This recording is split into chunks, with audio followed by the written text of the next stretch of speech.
always been passionate about women in the industry, right? Spent my whole career in construction. Normally not a lot of women in the room. I have seen it improve over the past 20 plus years, but we're definitely not where we need to be. Members and customers that I've spoken with, they all say over and over again, workforce is our biggest issue. How do we grow our workforce? Well, I could tell you how.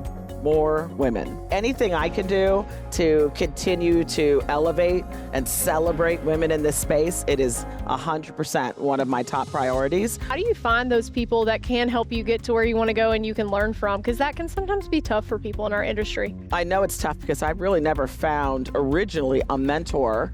When I was growing in my career, I found mentors actually when I already became a CEO. Sometimes people can mentor you without you ever meeting them because you're following the work that they do. Welcome to the Grit Blueprint Podcast, the playbook for building unmistakable brands that grow, lead, and last in the built world. I'm Stephanie Couch, the founder of Grit Blueprint, and I'm a lifelong building industry insider. I was raised here, built my career here, and now my team and I help others win here. The truth is, you can be the best option in your space and still lose to someone else who simply shows up better and more consistently. Each week on the Grit Blueprint, I'm going to show you how to stand out, earn trust, and turn your brand into a competitive advantage that lasts. If you're ready to be seen, known, chosen, and become unmistakable, you're in the right place. Let's get started. I'm your host, Stephanie Couch, and today I'm actually doing a on the floor of GlassBuild live episode with my friend and the CEO of the National Glass Association, Lakisha Woods. Welcome to the show. Thank you. Thank you, Stephanie, for having me. And we have had a wild 3 days in Orlando. It has been amazing. Such a great turnout, people and technology and all of the happenings here. Yes. Crazy fun. So much fun and so much energy in the room. Yeah. And this is your first GlassBuild. It is my first GlassBuild. Well, tell me, I know that there was a really cool thing that happened yesterday, and I don't think you saw it coming. Tell me about the drum line. So I was told the day before that we hand out Best in Show prizes. And you know, I've seen we hand out awards at many trade shows, kind of normal. But they set a parade, and I just thought, okay, we're going to walk around together and hand out these awards. But that drum line, and especially just because they're high school kids, they've got that energy and that just passion. It was the best experience I have ever had. It's so fun. And I saw you walking around, and I was like, that just looks like an epic experience. Next year, I'm getting in on it.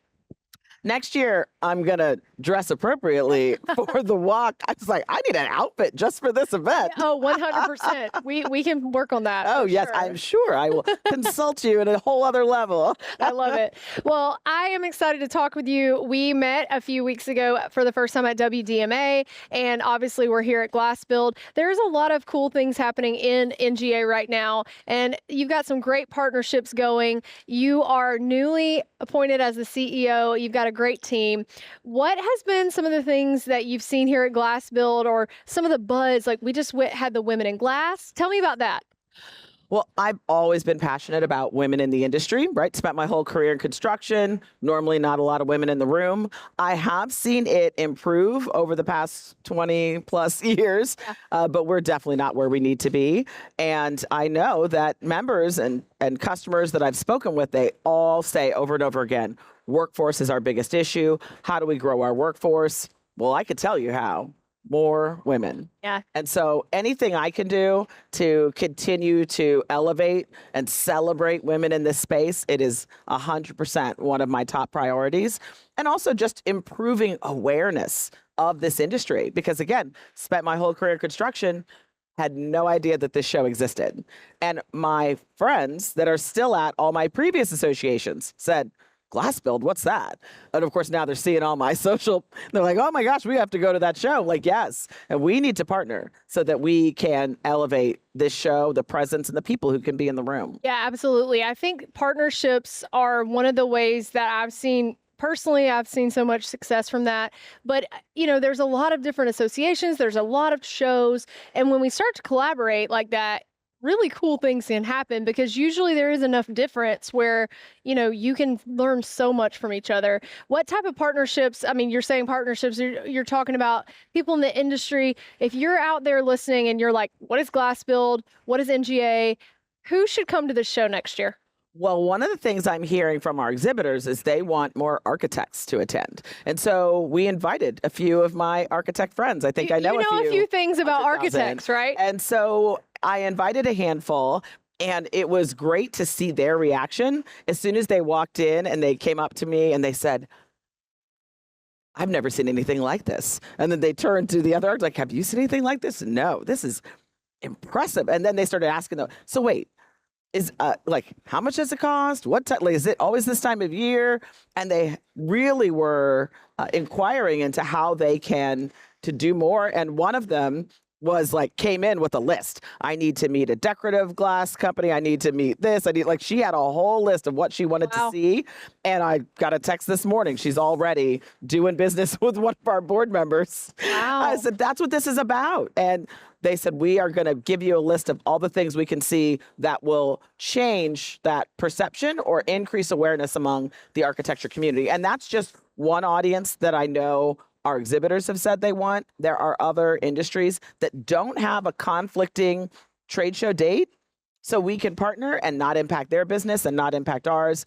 But I think just like architects so often will design something and then sometimes the general contractor will value engineer it out. Mm-hmm. Like, let's talk to AGC, or this is the glass window and door expo. Let's talk to NAHB. The home builder show is in February. We're in September. We can collaborate. And so those are the things that I see that are going to be really helpful. That's exciting. And I think coming in with a fresh perspective, but you have so much background in the industry. So I want to double click on that a little bit. Tell me about your story and all of the cool things you've done. We don't have enough time to go through everything, but tell me the highlights of, you do have that background at the American Institute of Architects, and you have a background in building science and all these other things. So tell me a little bit about how you got into this. Well, this was a job that I took kind of right out of college. One of the things I did was I actually just went on the interview to practice interview skills because I don't know what the National Ready Mix Concrete Association is, but that was my first, or I was like, but it's a marketing manager job. Let me check it out. And by the time I got home from the interview, I already had an offer letter and a benefits package sitting on my doorstep. Wow. And I was so excited by the speed at which they made me an offer because, in college you want things fast, that I said, they move fast at this company. I have to go work there. It ended up being a joke because our associations in general do not move fast, but my boss did. He was definitely a speedy person. And I learned a lot from him. And that's why I kind of stayed. I followed him to the first couple of companies. I followed him to AGC and to NAHB. And I really just love the industry. The fact that you can look around and see the work that your members do. You can touch it. You can feel it. You can see how it's impacting and changing lives. Who doesn't want to elevate that? Who doesn't want to tell people about it and get them involved? And people have always been kind to me. I may look different, but they wanted to know, how do I get more people like you into this space? And so that's what's really important. And even when you face challenges, there were all those other people who were like, I don't know why that person's crazy. Like, I'm here to help you. Yeah. And so, everything is not going to be sunshine and roses. But it's those tough stories that you get through that make you even better and also help you find your purpose. Great point about someone that might not elevate you, and then you just turn around and find someone else who will. Don't let it stop you. And there are so many people in this industry that have really helped me as well. The mentorship and talking about that person you kind of moved up with, that's happened to me as well. What would you say to someone who maybe is thinking about getting into our industry or is early in their career about mentorship, and how do you find those people that can help you get to where you want to go and you can learn from? Because that can sometimes be tough for people in our industry. It is, and I know it's tough because I really never found originally a mentor when I was growing in my career. I found mentors actually when I already became a CEO, and that was because I joined an association. I got involved as a volunteer, and then those people that were at higher levels that were on, those committees, or when I joined a board, those are the people who helped mentor me and help me become a better CEO. Was a first-time CEO. They're like, we've got your back, and here are the tools and resources I've been using for 30 years. So I had an opportunity to kind of get a foot ahead because of the people who partnered with me. And I think that's sort of what it's all about. Sometimes look online and just follow the people that you see and you like what they're doing. Sometimes people can mentor you without you ever meeting them because you're following the work that they do. 100%. That's such a great point. If you're watching now in 2025, there are so many resources. Like YouTube by itself is a mentorship program. If you find the person, there are people that are sharing information that would be like us having this conversation right now. They're talking to the camera. They're sharing stuff that's super personal and very specific. You can learn to do anything on YouTube. And so I think that podcasts have been great. Books. Are there any like great podcast books or people that you follow? I'm just curious because I would love to pick your brain on that. You know, I have a book that I love, and I always tell people about it, and it's How to Think Like Leonardo da Vinci. And I always reference that book because he did everything, right? He was an architect, an engineer, a writer, a poet, an artist, and he just kept trying new things. And sometimes I think people, they get stuck in a hole and they think this is all I can do. There's nothing more for me. And instead of like, oh, but I've always wanted to do art, like, oh, well, then try it. Like, who says you can't? Maybe you're not good at it. Maybe you get better. Maybe you don't. And then try something else. But I really loved that because it made me step back and say, what is it that I've had a passion for that I've never made the time to try because I'm just doing what I know I have to do? You've got to make time for yourself. And that self-care and taking care of yourself will help you actually influence and inspire others. When people see you taking the time to take self-care, to do, you know, something different, they're watching and they're learning. And that's definitely what I've noticed from people who've shared with me their thoughts about what they've seen me do. I'm curious, what do you like to do in your spare time when you're not running the NGA fun GlassBuild shows? I say the toughest job I have is being a mother. My daughter is 7 years old. She inspires me every day. She's the reason I wrote the book. I wanted her to have a resource to turn to say, you are as good as you want to be. You have to believe in yourself. You know, recognize we have strengths and weaknesses, and don't be that person that says, how come I didn't get a promotion? I've been here 2 weeks, right? You've got to earn it. And that's still something that we have to be willing to do. But I wanted her to have those resources, and it ended up being a resource for other people. But my daughter is my joy. And so anytime, this is actually the first time I've attended an annual meeting as a CEO where my daughter and my husband weren't with me. Well, you got to bring them next year because that drum line, she's going to love that. She would have loved it. She's in 2nd grade now, so it made a difference getting out of school, and he's a teacher. Matching so I said, outfits. okay. I'm seeing matching outfits. I love it. We may have to get her excused from 3rd grade. We have to do it next year. We have to make it happen. Well, I want to talk about the book because you are an incredible leader, an incredible woman. Your book is something that has a really cool title. So tell me about the title and tell me where it came from. Never Get Their Coffee, Empowering Fearless Leadership. The title I really created because of my very first job, where I watched a woman who was a leader in the company leave the room because she was told to go get coffee for the male customers who just arrived. And I was sitting in the room thinking that they would have probably sent me, but they didn't. And the men just started talking about her project because she wasn't there. When she came back in, she was trying to find her way. And it just really bothered me. And I said to myself, I will never get their coffee. Like, that is not our job. Now, don't get me wrong. Another thing I say in the book is, if it is your job to get coffee, like, get the coffee. Don't take this too literally. Yes, and it's not necessarily about the coffee, especially because I will tell you what I also wrote about was, in today's environment, note-taking is the new version of getting coffee. Yes. How many times have you sat in like even a Zoom session or a team session and somebody says, oh, who can take notes? I've sat on a million of these like CEO calls. Everybody on the call is a CEO. It is always the woman that is asked to take notes. And I speak up.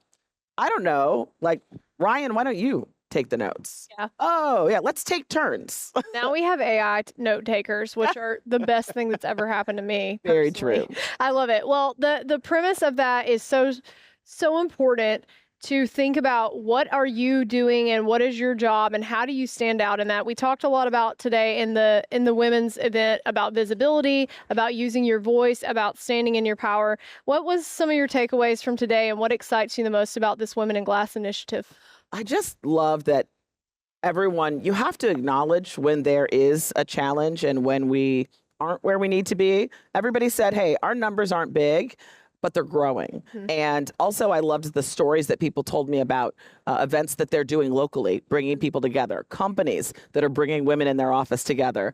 And so that's what it is. It takes baby steps, and you can really, truly get people to grow because they're in that network. And we also, again, people talked about it's not just women talking to women. The men are leading so often, and so they need to know what they need to change in order to make an inclusive environment for all. Absolutely. The men and the allies that are in the organization, they're super important because they're a lot of the people that can help us get to where we want to go or where women want to go. Absolutely. Well, I'm excited about what's to come for you, and I'm glad to have gotten to collaborate with you this time. I'm excited about 2026, and I'll leave you with one last question. If you had to say one thing that you're most excited about for the next year, you're 4 months into this role at NGA, what is that? I'm excited about continuing to listen to our members, to our customers, and to our staff as we are contemplating new initiatives, new perspectives, new ways of addressing what we do to serve our industry. This is the time that I just love, hearing all the feedback and then getting ready to take action. Amazing. Well, thank you for joining me on the Paradigm Industry Insiders podcast, and we will see you at the next show. You got it. See you in Las Vegas. See you in Vegas. Thank you for listening to the Grit Blueprint podcast. If this episode helped you think a little differently about how to show up, share it with someone in your building world who needs it. If you're ready to turn visibility into growth, then head to gritblueprint.com to learn more and book a call to talk to us about your growth strategy. Until next time, stay unmistakable.